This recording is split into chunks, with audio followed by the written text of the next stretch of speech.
there's just so much. You're listening to a Mamma Mia podcast. I could probably buy a beautiful home in one of our most luxurious cities with the amount of money that my medical debt has cost me in the past. We're talking millions.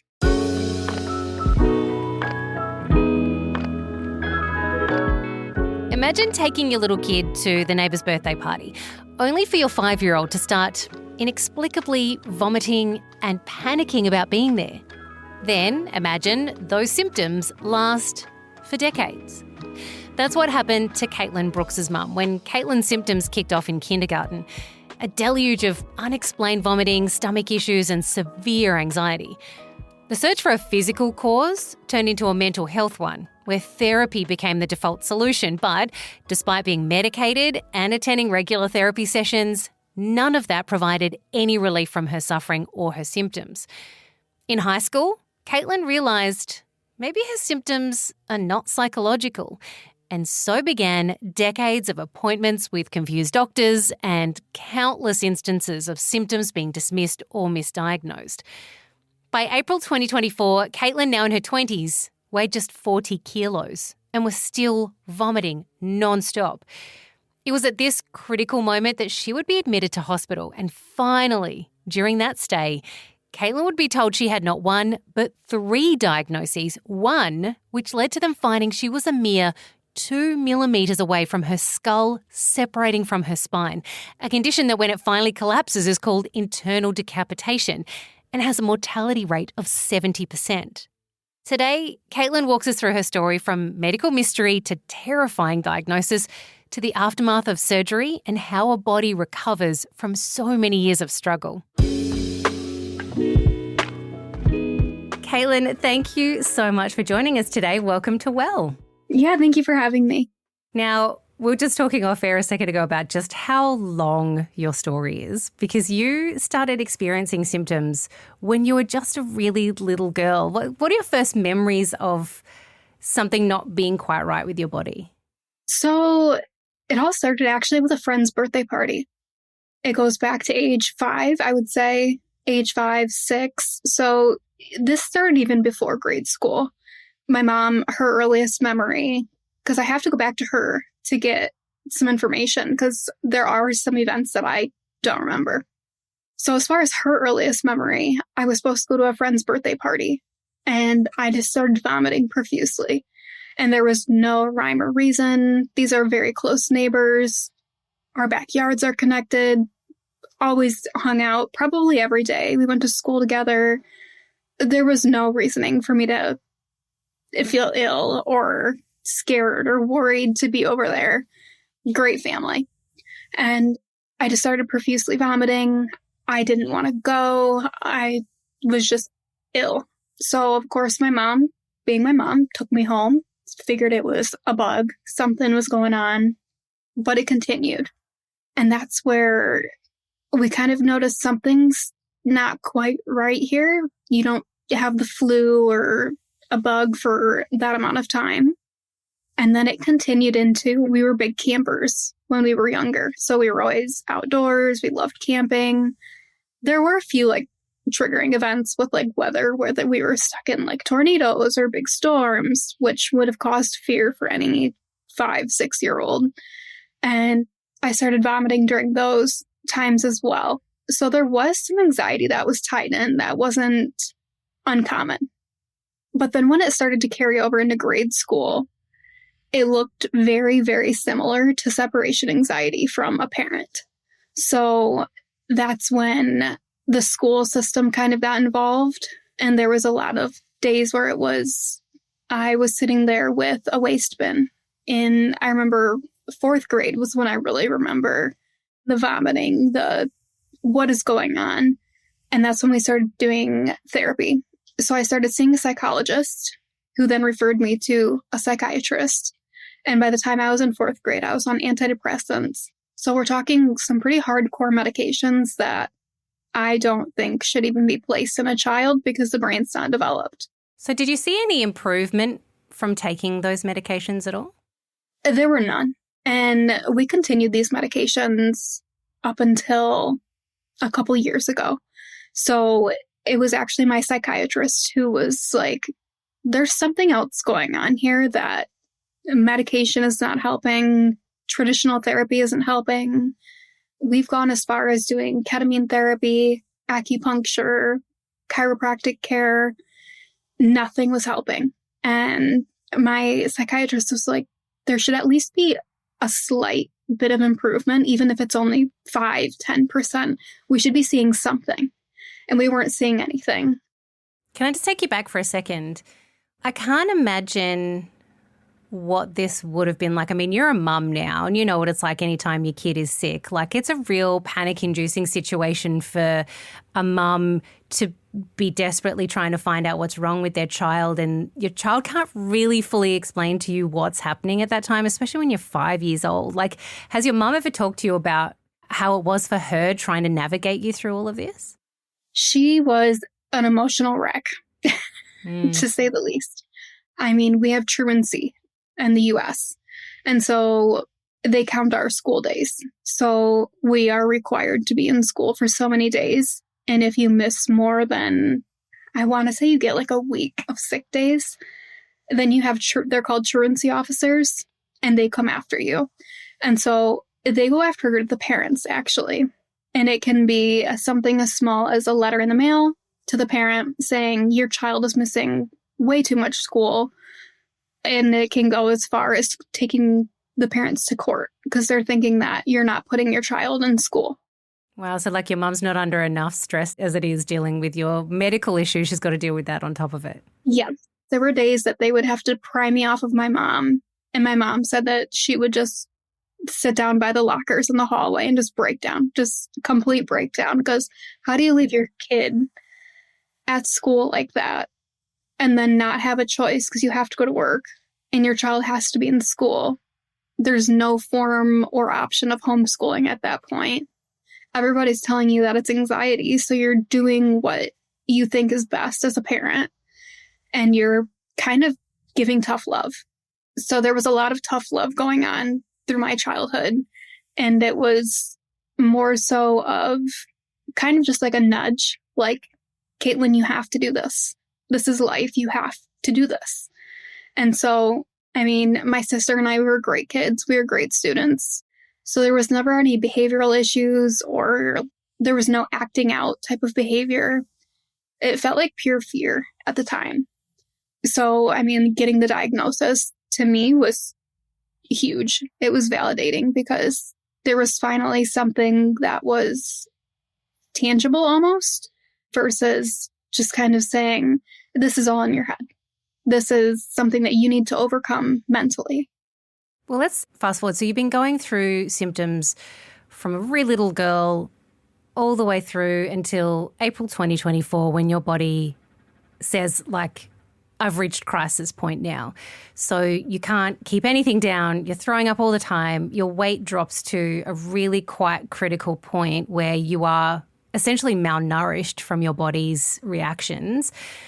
So they put a feeding tube in, they put you in for a Mediport so they can fully give you nutrition when your body is rejecting everything you're putting into it. At this point, though, you had to reach a real crisis point for real intervention to happen, because up until this point, you've just been constantly going to see doctors over and over. And then you talked about being in like the ER, for example, when things would get really bad, and then be concerned that people would think that you were a drug addict and you were just shopping around for pills. Yeah. So, I mean, obviously there's plenty of local hospitals around. You go in and you just get treated with the most utter disrespect. I mean, I would walk in crying due to the condition that I was in the first place. And then you're sitting there and you don't know if you're going to get a good doctor. You don't know if you're going to get a doctor that maybe doesn't care and doesn't even want to take the time to gain any knowledge on the conditions that I have. And not having a firm diagnosis was really difficult because you're kind of going off of nothing. So you walk in, you're in pain, your brain is just in disarray. We have something here in the US, and it's called the opioid epidemic. And there's patients who need them. And not everybody's drug seeking. And I think that there really needs to be a severe intervention when it comes to screening patients to make sure that they're not seeking, because I will tell you about 90% of people are not seeking and they're actually in pain, suffering, they need help, and not everybody has access to a primary care physician. So with my condition, it took me about a year just to gain a primary care physician because nobody wanted to deal with a patient that was on the medications that I was on as a liability. So it's kind of a you're damned if you do, damned if you don't type of situation. There are good doctors out there. I've learned, thank God, they take amazing care of me that I've found them now. It shouldn't have taken 26 years, but they're taking me seriously. But it's sad that it takes a woman such a firm diagnosis and such a severe diagnosis to the point of almost death that's what it took for me to get help and to be taken seriously. We'll get to your diagnosis in a sec, but before that, we're really lucky here in Australia. We have a public health system where we don't get charged a lot of money to see doctors. But, I mean, we've read story after story about people in the US where the medical system can essentially send them bankrupt. How much is this costing you over 26 years of treatment like this? Oh, I couldn't even add up a number right now. Just from the past couple of years, I'm at about $1 million USD in debt. Wow. There's no way I could pay that back. I can't even work at the moment. So it's like, I can't even get financial assistance. There's not even a way for me to get Social Security, which is our form of government aid. So we go based off of work credits. And so you have to work a certain amount of hours, a certain amount of time, and you have to pay a certain amount of taxes before you're allowed to receive any form of help. Well, I never had the opportunity to work enough because this has been going on since basically birth. It was an unknown misdiagnosed condition that I was born with. And so I never had the opportunity to work a job for a lengthy amount of time in order to receive aid. I could probably buy a beautiful home in one of our most luxurious cities with the amount of money that my medical debt has cost me in the past. We're talking millions. And then currently, I would say it's around like $800,000 to $900,000 is my debt currently right now as I stand. How do you live your life in amongst all of this? Because, you know, you're still growing up, you're still getting out into the world, you're still meeting people. I mean, you've started a family. Like, how do you even continue on with just your real life when you've got all this happening in the background all the time? Oh my gosh, my family. Without my family, I would be a lost cause. And it's taken a village. My GoFundMe has actually found me so many connections. I'm on a bunch of Facebook groups as well. I can firmly say that I was diagnosed through a Facebook group. So without a Facebook group that I had found, which is where I found my physicians, my neurosurgeons, I would still not have an answer. It's cool, but at the same time, it's sad that it took social media for me just to get an answer. But that's where I find a lot of my support. There's people going through the same exact thing that I am. We're talking groups with over 100,000 people in them. And everybody's just fighting for their lives and fighting for answers. And that's how I get along. I live with my parents. My husband and I haven't gotten the opportunity to move out yet. My biggest dream is to kind of just go off on my own for a little bit, experience the real world. So I'm to the point where I want to experience reality. I want to experience what it's like to be out in the real world and paying my own bills and not relying on my family and my village that I have so much. But at the same time, I have to accept it is what it is. So I'm lucky to have what I have because not many people have what I have.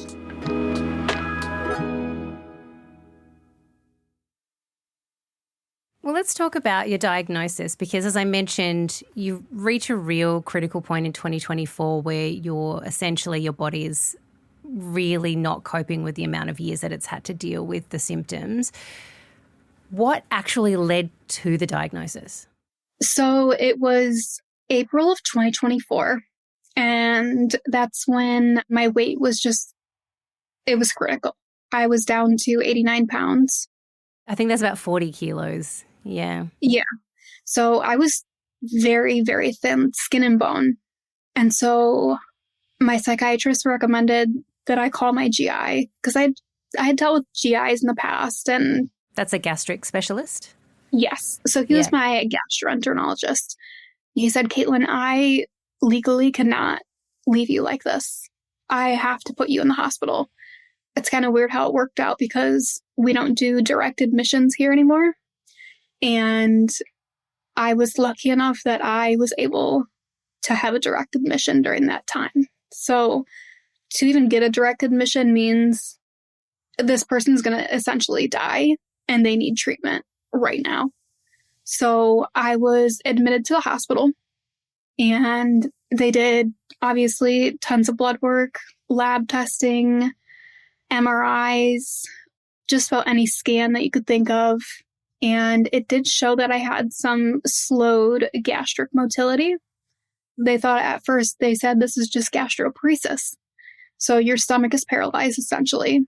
And we need to get that moving and we need to get your nutrition back up as well as your weight. So that's when we started with the PEG tube.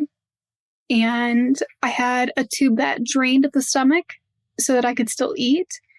And it was more of an eating for pleasure situation. And that's super important because you don't want the esophagus to stop working. Once your esophagus stops working, then it really is game over. You cannot get that to work again. And so I was able to go home for a little bit during that period between April and July of 24. And the feeds weren't working. I was still nauseous. I was still vomiting. We couldn't get my weight up. My blood work was not coming back okay. And so I was readmitted in July. And that's when they put the medical port in my chest and we started TPN. So I was being fed through my heart. And so every week I would have my blood taken and they would do their science. Yeah. And they would calculate what nutrients my body needed every single week. Well, then I became allergic to the lipids, so the fats in the actual TPN itself. Well, then that becomes even more critical because then I have no way of getting any fat in my body. So I was getting my magnesium and my other vitamins and minerals that are essential, but without the fat, I was failing to thrive.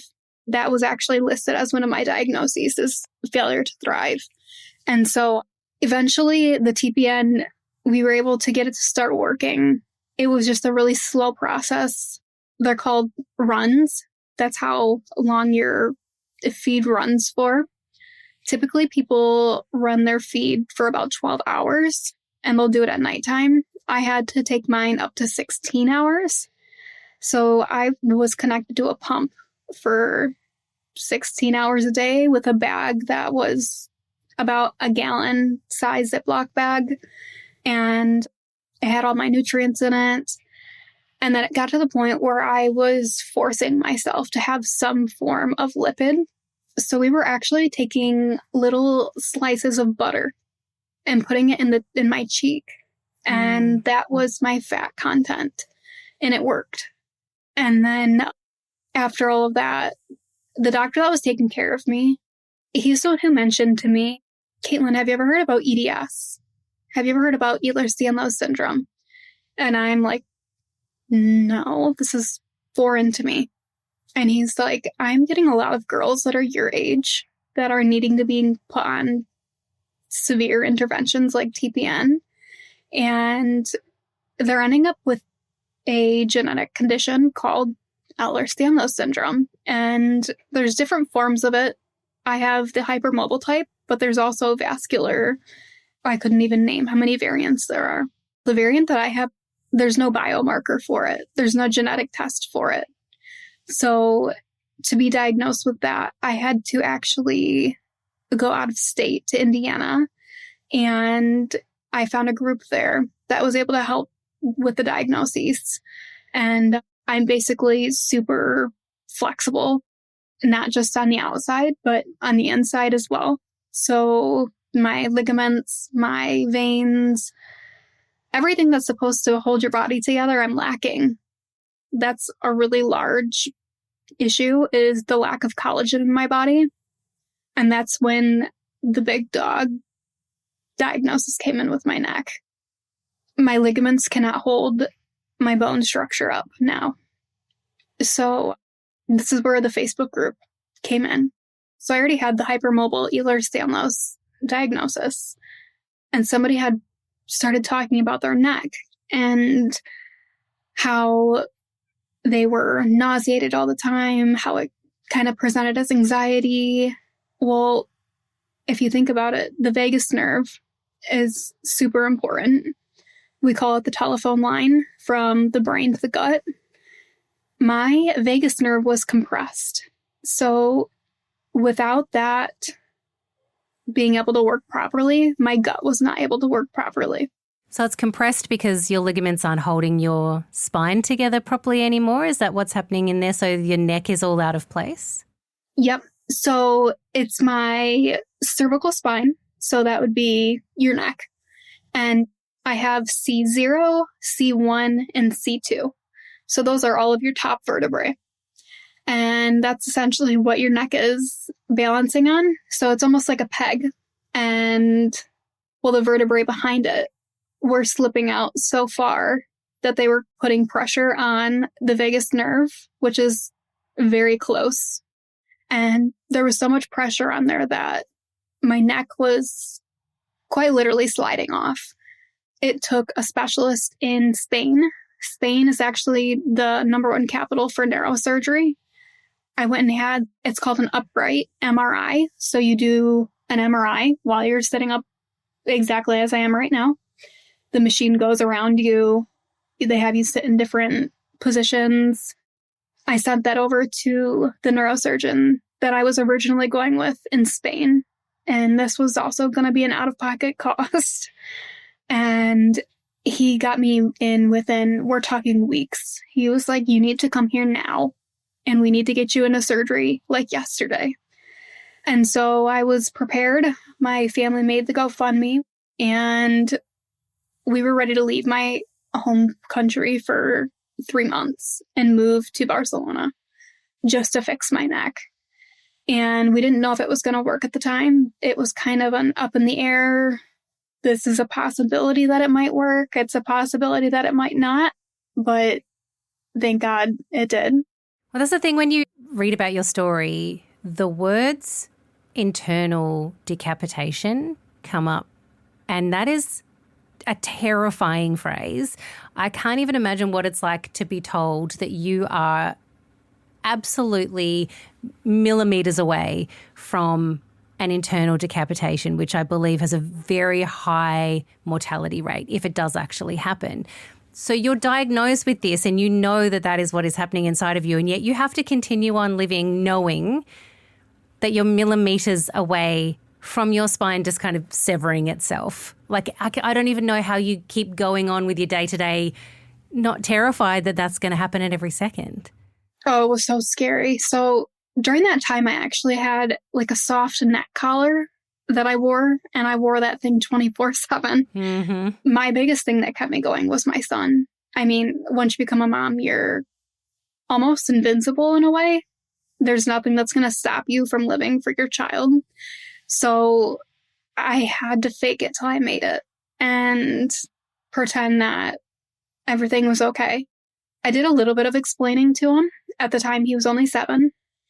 And it caused him to struggle so much as well mentally because he was worried about his mom. So I didn't explain SID to him. SID is spontaneous internal decapitation. And that is where the 2 millimeters came in. I told people, I said it was like playing a game of Jenga with my neck. It had to literally be put back together piece by piece. I still went on with my day-to-day life as normal as possible. But since my body was already so frail and weak from the malnutrition, I was pretty much bedridden already anyways. So I knew that I was safe if I kept that soft collar on my neck and if I took it easy. So I probably slept in bed for about a year before I even had the diagnosis. And by the grace of God, I'm still here. I don't know how else to put it. It took a lot of my own research to even figure out what was wrong. But yeah, I mean, it's terrifying to hear your skull is 2 millimeters away from falling off. The mortality rate is almost 100%. I don't know one person that's survived it personally. Even on my Facebook groups, there's been people who've passed away. And it's sad because they had the diagnoses. They had the opportunity to go get surgery, but they either can't afford it. They can't find the means necessary to get there. I was lucky enough that I did eventually have surgery in the States. I didn't have to go to Barcelona. I got a phone call on Christmas Eve, which was also by the grace of God. They called me around 6 p.m. on Christmas Eve and they said, "Can you be here January 2nd?" And I said, "Absolutely." So we canceled the flights, the hotels, everything in Barcelona. I ended up having surgery in Ohio. That's only one state away from me. So it's about a 4-hour drive. And I had surgery within the same month that they had taken me on as a patient. Talk me through the surgery and waking up from that. So going into the surgery, my dad always says all the time, he's like, "I don't even know how you did this. I don't even know how you walked through the doors without just being in utter panic." And I said, "I didn't have a choice. I have a little boy. I have a family." Yeah, how did you handle that? Because the nature of the vagus nerve being compressed meant that was messing with your mind, right? You had that constant sense of like doom and fear, and anyone who doesn't have a vagus nerve being compressed walking into a major spinal surgery is going to be a little bit frightened. Yours must have been next level. I was terrified, but at the same time, there was no choice. There was no looking back. You can either sit here and freak out about it and cause yourself some extra pain, mental pain, or you can go do this and you can try to live a life as normal as possible. So at that point, I was willing to do anything just to gain back some form of quality of life for my family, for myself, for my kid. And it was terrifying. I do remember walking through the hospital doors, sitting in pre-op, just waiting. My family couldn't be there with me. It was just my mom. And that was heartbreaking in itself. But at the same time, I didn't want my son to see half of the things that I had to go through while I was there. They did keep me medicated for a couple weeks. And obviously that helped. It was a lot of almost induced coma in a way, but it was a lot of pain medication, a lot of sleeping. But once I finally woke up and it was time to leave the hospital, that was when I kind of was like taking everything in. I was like, this is scary. I just had my neck manipulated. I have hardware in my neck that I know nothing about. I'm afraid to move. I don't want to turn the wrong way and injure something. I have screws and bolts and things that are close to my vertebrae or my arteries in my neck. Going home was the scariest part, I would say. At the hospital, I was like, I know that there's neurosurgeons around me. There's critical care staff around me.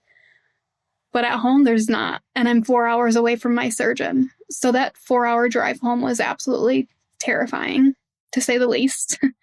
But once I got through the healing process, which was also brutal, not being able to have oral intake. Obviously, hospitals can't just hand out intravenous pain medication for a reason, for my safety and everybody else's. So I basically went through, I would say there's about a 6-inch incision on my neck that I was miserable with for, we're talking a good 6 months of just pure pain, suffering, nights of no sleep. My mom missed weeks of work. There were family members that would come down and take care of me. So it was just a giant group effort to keep me sane and to keep me comfortable. When it came to pain management, there was really nothing anybody could do. And that was probably the scariest part of it all. Why were you not allowed to take oral medication? So I still suffer from malabsorption. I actually still have my medical port in my chest, and I still take my medication that way because I do have the other conditions. I have mast cell activation syndrome and the EDS. My connective tissues don't quite work yet. We're making progress, but we're still to the point where my body won't absorb medication. So anything that's foreign, my body does not want to absorb. So we've kind of worked our way through the food issue. Once that vagus nerve was decompressed, my gut started to work better. So I still do suffer from some GI things that we're trying to work our way through, but I was unable to take anything orally still while I was going through the neck procedure. What was it like for you to have that vagus nerve decompress? When did you start to notice the difference? Because the mental health issues that you've been dealing with, which you were prescribed antidepressants for, etc., were so intricately connected to that nerve. Once it's decompressed, do you notice the difference? It was almost an immediate improvement. So the feeling of the need to have my mom around me 24/7 or to have someone near me 24/7 for the vomiting to stop, it was life-changing within seconds. I mean, obviously, I was in surgery for about 4 hours. To me, under anesthesia, it felt like seconds, but upon waking up, I already felt like a new person. That mental barrier and that mental fog had kind of cleared pretty instantly for you. Yes. I would say it took a couple days, but even just upon waking up, that sense of doom was gone. And I mean, that's more than I could ever ask for. And I had always had this dreaded dark cloud over my head since I was 6 years old. And I had a great childhood. There was no rhyme or reason to even have anxiety at such a young age. And I had a great childhood. I still have a great family. There's no reason for the panic. So it was pretty instantaneous when my nerve was decompressed. I don't require antidepressants anymore. I don't require anti-anxiety medication anymore. It's been huge. It's been a complete 180.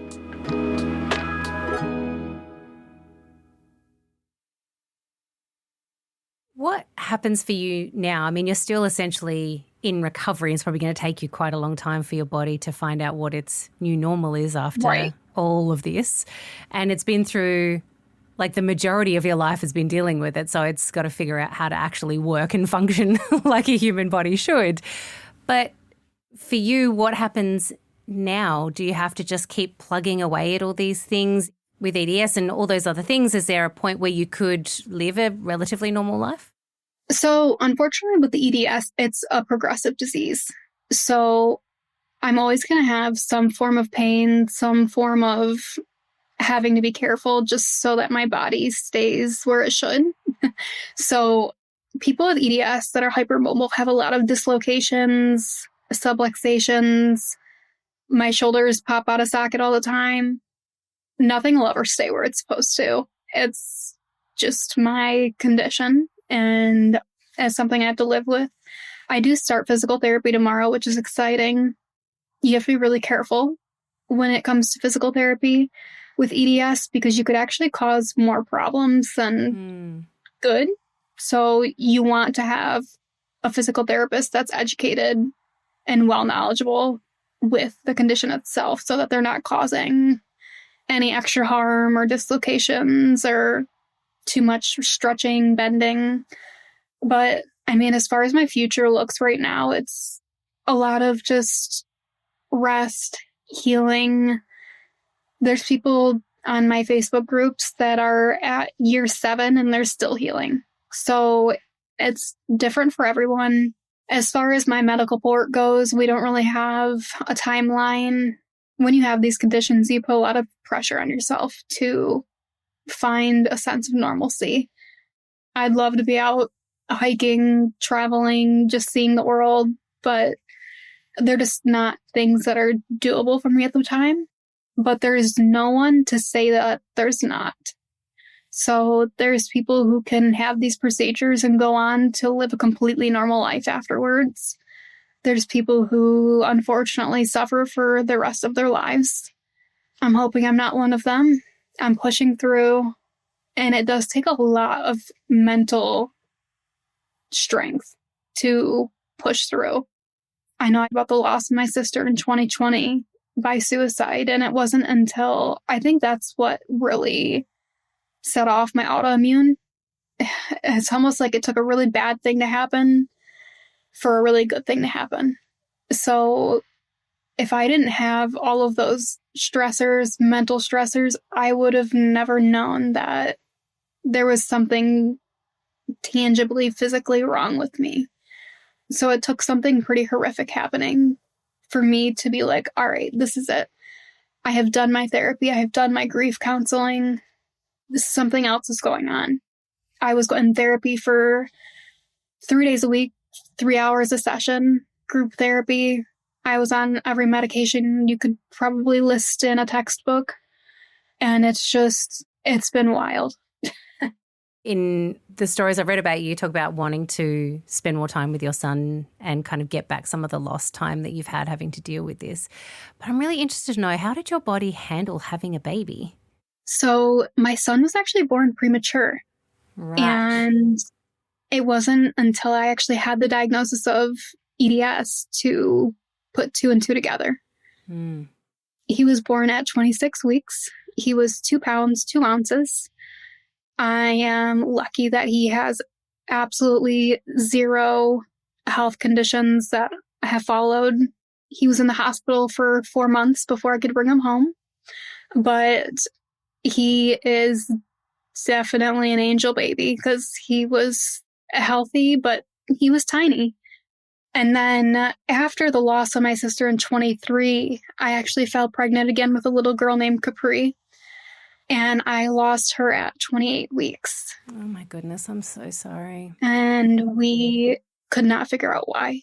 She did have a condition called Turner syndrome, which is very similar to Down syndrome, but it's only in girls. Mm. I wanted to proceed with the pregnancy. I had the option to terminate or to continue. I wanted to continue. And eventually there was no heartbeat, but it all kind of came together in the end. There were answers in the end that were validating. I mean, it sucks. It's something I'm going to have to live with forever, but to at least have an answer that most people don't get is huge to me. Because, like I said, there's no rhyme or reason for any of it. And to be able to have those answers and to be able to have the validation and the confirmation that it's not your fault is huge. Because a lot of it does still feel like it's my fault, and it's not. The guilt is pretty real, isn't it? Doesn't matter how many people tell you it's not your fault. Sometimes that guilt lingers, right? Right. And it's something that now I'm working on my mental health after everything I've been through, because the grief and the guilt is so immense that it has to be worked through with a therapist. But besides that, it's like if all of those bad things didn't happen, none of these good things would currently be happening. I wouldn't be able to share the word that I have right now for people. The amount of comments of women, and it's majority of women, just saying thank you. What can I do? How can I help? What can I do to share? It's more than I could ask for. I might have millions of dollars in debt, but I would rather help somebody and live in debt than anything in the entire world. So right now I'm like, my goals are to get my GoFundMe back out there, hopefully get rid of some of the medical debt so I can start living a little bit, give my parents a break. What would you say, Katlyn, to anyone who's listening to this right now who might be finding that some of the things you've been saying rings true to them too, and maybe they've been through a lot of discussions with doctors and seemingly hit roadblocks as they've gone? What would you say to someone who might have felt like there's nothing else I can do? I've been told this is it and I've just got to deal with it. You can't give up. And that sounds like the most basic thing to tell somebody is don't give up, but you really cannot give up. My biggest piece of advice would be to get an advocate. So if you live in the US, a lot of insurance companies, because we're private pay or private insurance, they offer patient and patient representatives that will actually go to doctor's appointments with you. That was something that really helped me. I would also suggest getting a advance directive, so somebody else to speak for you. With these conditions comes a lot of emotion, which can make it hard for doctors to differentiate. Is this person struggling mentally or are they struggling physically?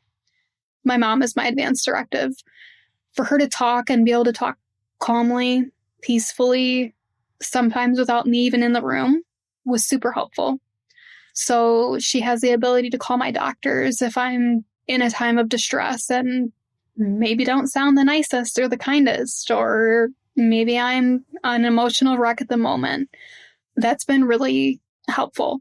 And just finding the right doctor. If a doctor isn't hearing you out and they're not listening to you, move on to the next one. And if they're not listening to you, move on to the next one.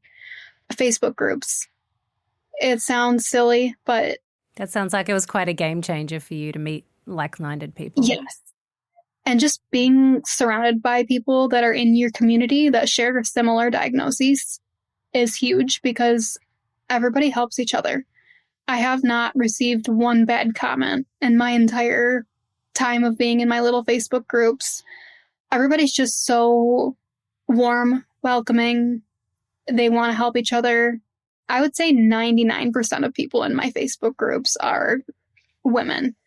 And if your conditions are similar to mine, it's a simple search on Facebook. Just type in Craniocervical Instability, hypermobile Ehlers-Danlos syndrome, mast cell activation syndrome, and just join the groups and you'll find your place. That's one thing that this condition has taught me is the world really isn't as bad of a place as it seems. That coming from someone who's been through as much as you have does give me some faith and hope in humanity. That's nice to hear. And it's like, I don't even know how I stay positive. I personally believe in God. And that's why I always say it's by the grace of God. That's my foundation.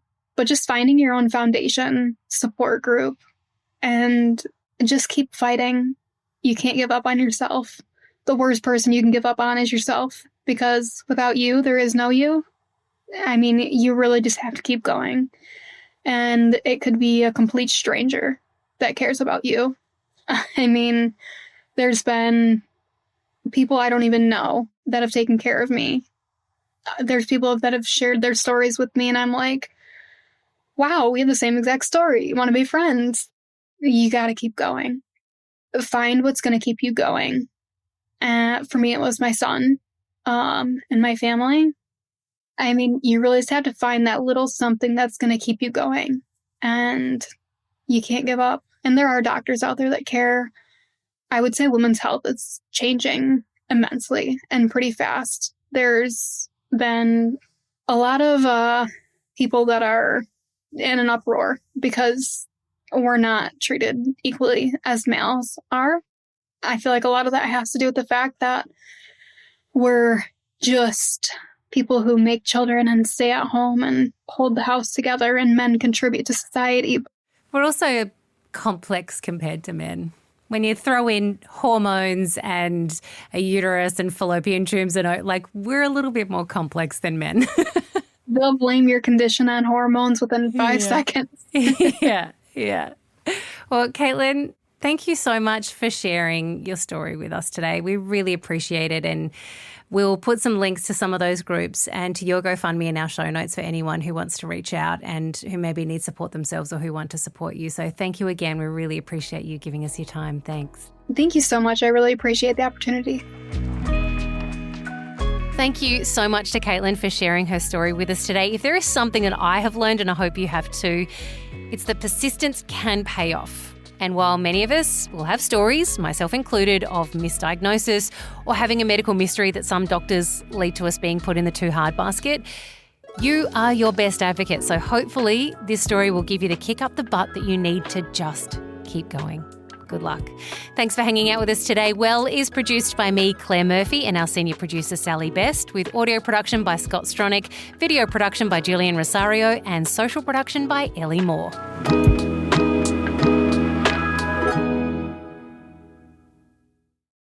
Mamma Mia acknowledges the traditional owners of the land we've recorded this podcast on, the Gadigal people of the Eora Nation and the Wonnarua people. We pay our respects to their elders past and present and extend that respect to all Aboriginal and Torres Strait Islander cultures.